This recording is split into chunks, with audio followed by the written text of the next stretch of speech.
Doctor Babasaheb Ambedkar आणि गांधीजी यांच्यामध्ये मतभेद होते, पण ते कसे? डॉक्टर बाबासाहेबांच्या मते जर दलितांचा उत्थान झाला नाही तर देशाची प्रगती होणं अशक्य आहे. त्यासाठी दलितांना त्यांचे जे हक्क आहे, अधिकार आहे ते देणं फार गरजेचं आहे.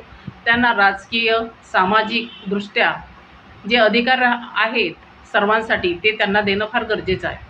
पण याच्या व्यतिरिक्त गांधीजींचं मत असं होतं की दलित जे आहे हे हरीचे लेकरं आहे आणि हरीचे लेकरं हे दयेचे पात्र असतात. सहनशीलता यांच्यामध्ये असणं गरजेचं आहे. ते धार्मिक असणं गरजेचं आहे. त्याचबरोबर त्यांना धर्माची गरज आहे. पण डॉक्टर बाबासाहेब आंबेडकरांचं मत असं पडलं की आम्हाला धर्माची गरज नाही, तर आम्हाला आमचे अधिकाराची गरज आहे.